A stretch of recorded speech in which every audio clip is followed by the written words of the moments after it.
Hey, how's it going, guys? It's Nate here. And the Daedric gods of Skyrim, and really the entire Elder Scrolls universe, are some of the most frightening entities you can imagine. Typically evil, sadistic beings that take pleasure in meddling in the affairs of the mortal realm, and exercise supreme power.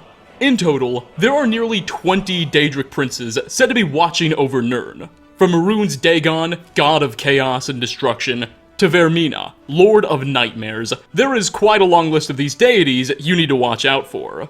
And perhaps the creepiest one, or at least the creepiest we meet in Skyrim, is Hermaeus Mora, god of knowledge, memory, and fate. Mora rules over the realm of Apocrypha, a grotesque plane of oblivion that functions as a giant, twisted library, where rooms are separated by a massive sea of ink and tentacles. Unlike most other Daedra, Hermaeus Mora never even bothers to take a human form. Instead, he chooses to physically represent himself as a horrifying mass of tentacles that invoke unease in even the hardiest of warriors. And you better believe that a character this fascinating is absolutely hiding some intriguing secrets and is the subject of some fascinating events and practices, some of which Skyrim doesn't want to tell you. So today we'll be taking a look at 5 things you probably didn't know about Hermaeus Mora in the Elder Scrolls V Skyrim. Starting off, it's no secret that Hermaeus Mora, at least aesthetically speaking, takes some heavy inspiration from the writings of Howard Phillips, or H.P. Lovecraft. An early 20th century fiction writer, he basically invented a new genre of horror, centered around gross, godly, multi-armed demons. A big, massive tentacle monster himself, or itself, Hermaeus Mora highly resembles H.P.'s characters, such as Yog-Sothoth and other Lovecraftian beings. However, Mora's connections to Lovecraft don't stop there, and you may be surprised to see just how far Bethesda went in order to pay homage to H.P.'s work. You see, one of Hermaeus Mora's artifacts is an ancient book known as the Ogma Infinium, a tome containing such an egregious amount of legendary and forbidden knowledge that it's said to grant those who are able to read it without going mad near godlike abilities. According to Skyrim's lore, the Infinium was written for Hermaeus Mora by his divine scribe, Xarxes, and since then, the god's been using it to confuse and manipulate mortals for thousands, heck, maybe hundreds of thousands of years. Just prior to the events of Skyrim, the book was strangely sealed away in a nearly unbreakable dwarven lockbox. Nobody's sure who put it there or why, but it seems likely whoever they were trying to keep it out of mortal hands. This greatly annoyed Hermaeus Mora, and he will actually give the player a quest to break open the box and once again let his book back into circulation. Anyway, enough about the lore. If you look at the model and texture used by the Ogma Infinium, you'll realize that it's actually bound with skin. This is seemingly a clear reference by Bethesda to the Necronomicon, or the Book of the Dead. The Book of the Dead was an also skin-bound book that in Lovecraft's universe was written by an 8th century Arab poet, who worshipped many of the strange Lovecraftian gods, such as Cthulhu and Yog-Sothoth. This book doesn't just appear in a single one of Lovecraft's writings, but it's in multiple of them. And despite referencing the Book of the Dead in many of his works, Lovecraft never really explained what it was totally about. Its contents were never really mentioned, almost as if it's forbidden knowledge. Anyway, it would seem that the Daedric god of fate borrowed a bit more from this author's work than just his charming good looks. Next on our list, most of the Daedric princes we meet in the Elder Scrolls franchise are known to be capable of creating their own creatures, which we in turn refer to as Lesser Daedra. Lesser Daedra typically borrow many characteristics from their patron deity, and valiantly serve them. For instance, Mehrunes Dagon, Lord of Chaos, created the Dremora, a type of monster that physically resemble humans, but boast much redder skin, often have horns, and are far more aggressive and powerful. They're also a bit less intelligent. The Dremora inhabit Mehrunes' plane of oblivion, and are known to live in tribes, when they do somehow find their way into the mortal realms, they typically cause as much chaos and destruction as possible. Even more fantastical are the Ogrim, giant, fat, ogre-like specimens, created as servants to Malakath, Daedric prince of the spurned and ostracized.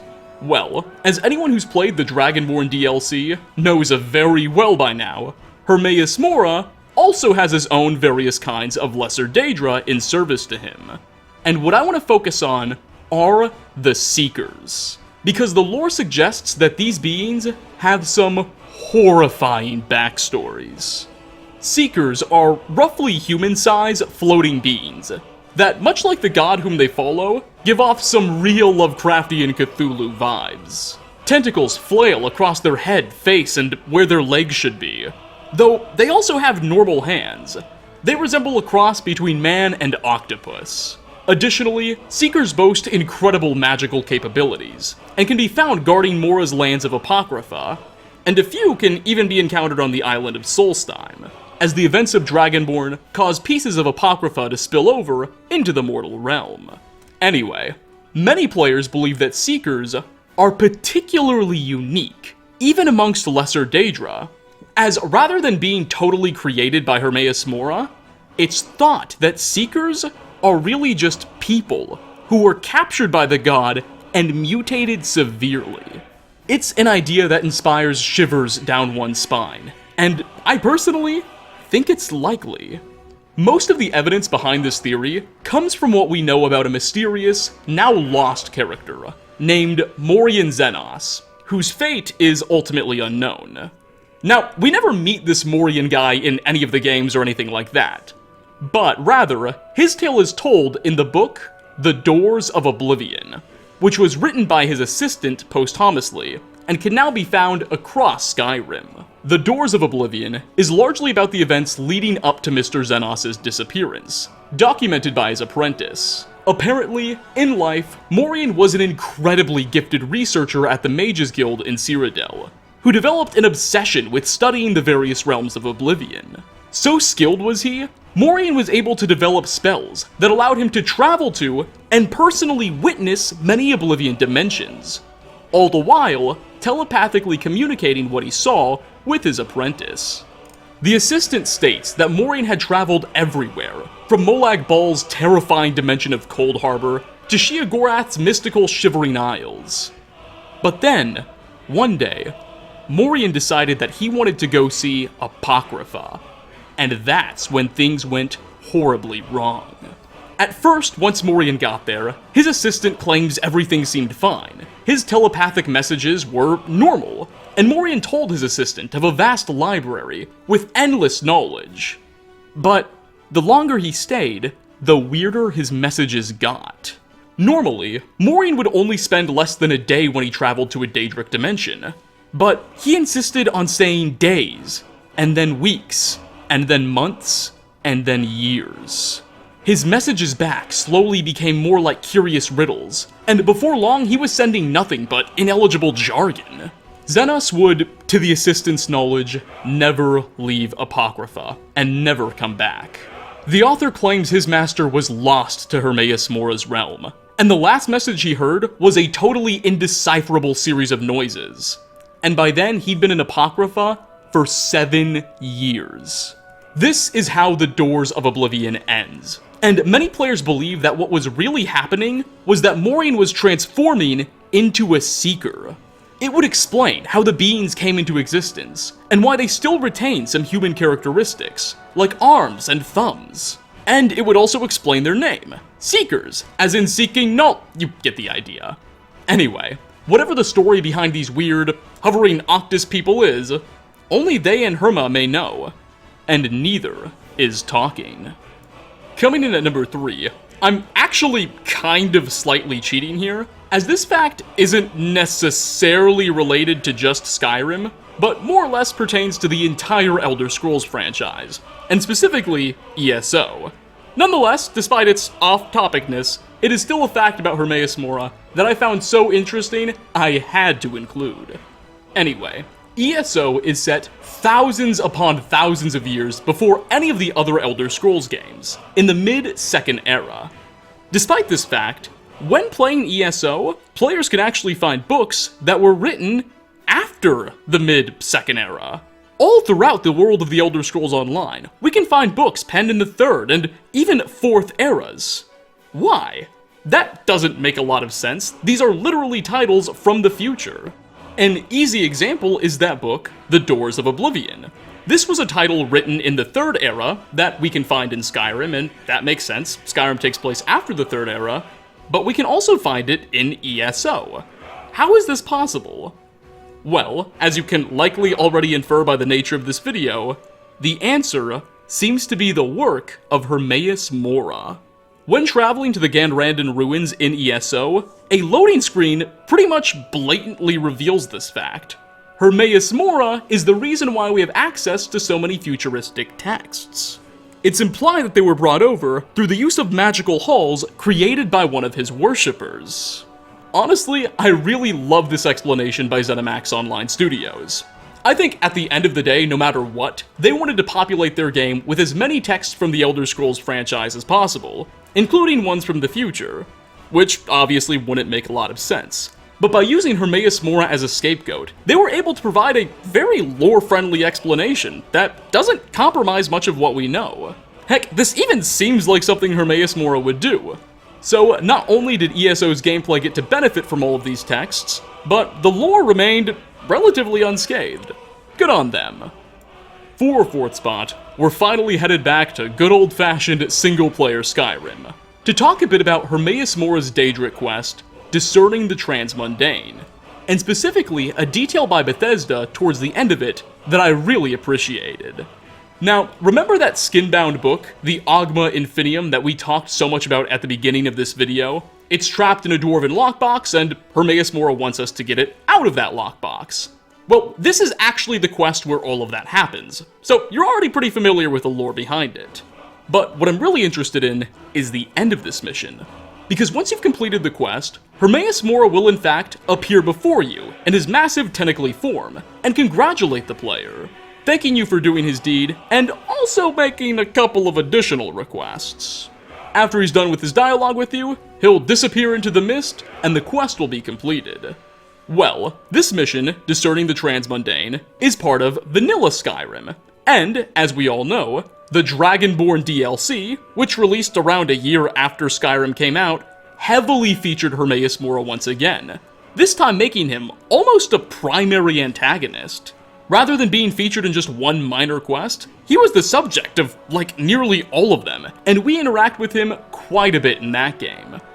So, have you ever thought about what would happen if you completed the Dragonborn DLC entirely, did all of that interacting with Hermaeus Mora and became his new champion, and then decided to jump into that quest, Discerning the Transmundane? I mean, you'd think it might feel a bit awkward, right? You are Hermaeus Mora's new favorite person in the world, and in this quest he normally just addresses you as a random stranger. Doesn't make a lot of sense.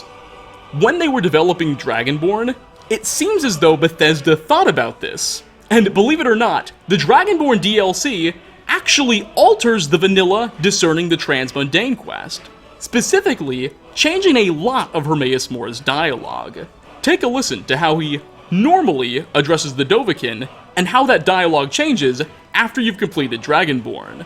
It's pretty neat. I am Hermaeus Mora. I am the guardian of the unseen and knower of the unknown. I have been watching you, mortal. I am Hermaeus Mora. I've been watching you since you defeated Mirak. Your progress is most impressive. And finally, last on our list, the Daedric gods may have a lot of power over Tamriel, but you know who has even more? Players with access to console commands. Sure, Maroon's Dagon can summon a few of his monster people to attack Nirn, but with a couple of keystrokes, you can literally disable all life. It's incredible. One of the more notable things players can do with console commands is spawn in virtually any NPC in the game. All you need to do is find their NPC character ID in the game's files, and type in player.playsetme, and they'll pop up right before your eyes. But something pretty odd happens if you do this to Hermaeus Mora. If you look up his character ID and spawn him in, well, you might be expecting a big mass of tentacles to pop out of nowhere. Instead, Hermaeus Mora will spawn in as an orc, wearing nothing but his undergarments. Why? This doesn't make any sense. What happened to the tentacle-y god we all know and love? Where is he? What's this thing doing here? Alas, the answer is in Skyrim's engine. You see, the Hermaeus Mora we see in the game, the big multiple eyes floating around tentacles guy, isn't actually an NPC. At least not as far as Skyrim's files are concerned. Instead, the creation engine considers that an object. I'm still not entirely sure why Bethesda decided to make Mora's physical form an object rather than a character. Personally, I think it has to do with the fact that he can't receive any damage at all and oftentimes ignores collision mechanics, but I digress. Due to the nature of the creation engine, objects are incapable of engaging with dialogue. Only actual NPCs, characters, have that privilege. So, this obviously creates a bit of a problem, because Bethesda wants you to talk to Hermaeus Mora. So, their solution was to create a Hermaeus Mora character, i.e. this orc, and hide him deep away in the game's files, and then attribute all of Hermaeus Mora's dialogue lines to this orcish character. So when you're speaking to Hermaeus Mora in any of the game's missions, you're actually really talking to this orc, who is in-game miles upon miles away from you. It's kind of weird and a little difficult to explain, but there's a technical reason behind this. This is why that if this orc somehow gets killed, Hermaeus Mora will have no dialogue lines with the player, because this was the channel in which he was able to talk to you from. It's kinda cool. Anyway, while this Daedric being is capable of literally destroying the realms of men, it still can't speak for itself. Some food for thought. And with that, we are going to wrap up 5 things you probably didn't know about Hermaeus Mora in the Elder Scrolls V Skyrim.